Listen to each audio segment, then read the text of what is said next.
In 79 AD, a mountain detonated. It didn't just bury a Roman city, it incinerated the only surviving complete library from the ancient world. History accepted the loss. Science did not. Charcoal. That is the only way to accurately describe what is sitting inside the Naples National Archaeological Museum. Not scrolls, not parchment, not paper. We are talking about hundreds of brittle, warped cylinders of solidified carbon that crumble into black dust if you so much as breathe on them too hard.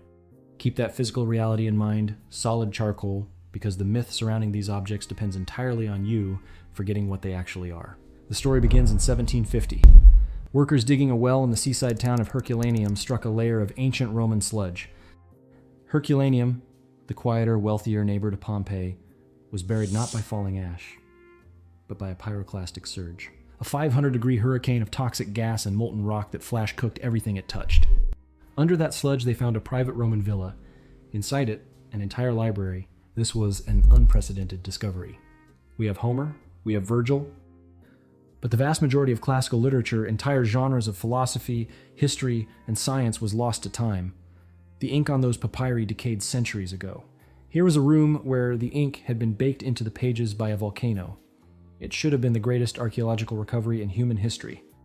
The official narrative of what happened next was swift and absolute. For 250 years, the established historical community maintained that the Herculaneum scrolls were an unsolvable tragedy. Early antiquarians tried to slice them open with knives. Others used a complex mechanical unrolling machine designed by a monk named Antonio Piaggio. They managed to pull apart a few dozen scrolls. The results were devastating. The papyrus shattered. The ink flaked away into nothing. They were destroying the very texts they were trying to save. History is a fragile construct, largely written by those who survived to hold the pen. And for generations, the surviving pen holders in the archaeological establishment declared the remaining 600 scrolls permanently unreadable. It became a matter of accepted dogma. You cannot unroll carbonized papyrus. It is physically impossible.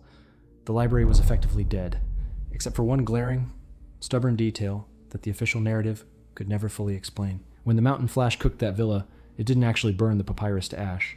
It carbonized it. The physical structure of the plant fibers, the microscopic layers of the scroll remained perfectly intact, trapped in a suspended state, wrapped around itself in tight, dense layers. The ink was still there. The text was still there. It was just locked inside a blackened shell that no human hand could safely peel open. The texts weren't destroyed. They were just hiding. If you cannot use a blade and you cannot use your hands, you have to look through the object. But looking through solid carbon is a physics problem. Standard X-rays were useless. To an X-ray machine, the ancient ink, which was made primarily from carbon and water, looked exactly identical to the carbonized papyrus it was written on. It was like trying to read black text on a black piece of paper in a dark room. For decades, this is where the investigation died. The technology simply didn't exist. But science is an unforgiving adversary to myth. And the breakthrough didn't come from an archaeologist. It came from a physicist named Vito Mocella. Mocella wasn't looking for ink. He was looking for geometry. In 2015, his team utilized a technique called X-ray phase contrast tomography. Instead of measuring how much radiation passed through the scroll, they measured the microscopic bending of the X-rays as they passed the edge of the papyrus fibers. It was an entirely different way of seeing, and it worked. They could see the bumps.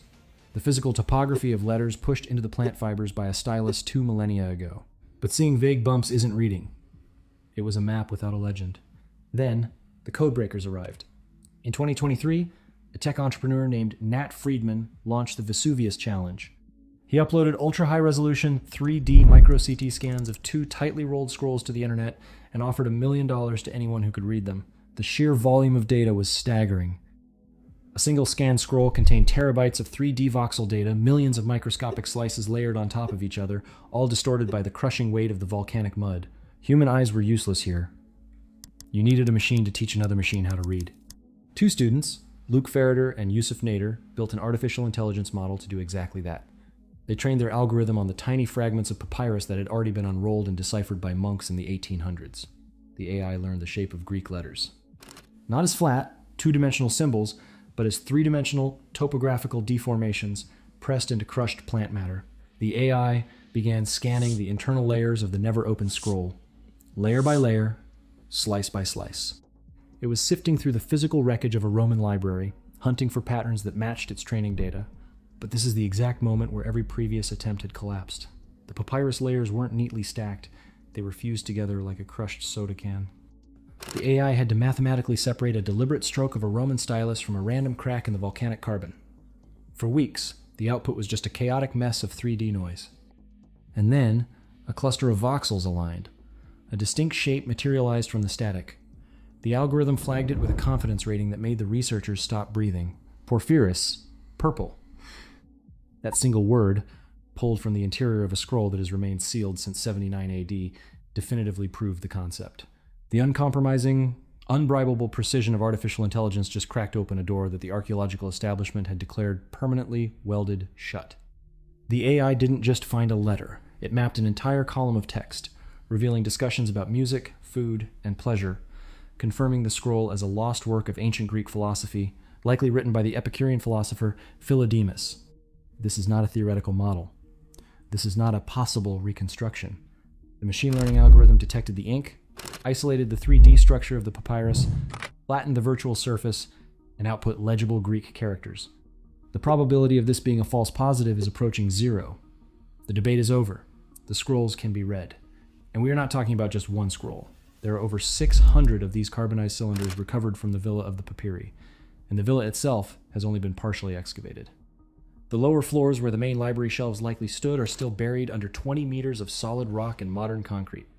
Tens of thousands of scrolls could still be waiting in the dark. We are standing at the edge of a complete rewriting of classical history. We may yet find lost plays by Sophocles, missing treatises by Aristotle, the unknown histories of Rome, but the evidence forces us to ask a much larger question about why this specific library was targeted by the volcano's fury. We know the villa belonged to Lucius Calpurnius Piso Caesoninus, the father-in-law of Julius Caesar. This was not a public library.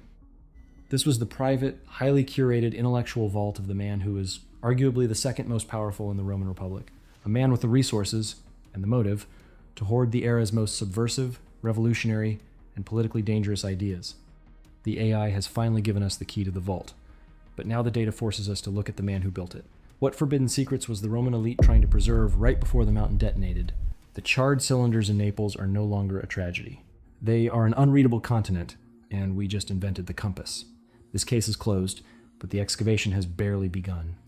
We are actively tearing down the accepted timelines of human history, one scanned pixel at a time. If you want to be in the room when we crack the next impossible archive, and trust me, we are already looking at the next one, you need to be subscribed. Hit the button, join the ongoing investigation, and I'll see you in the next breakdown.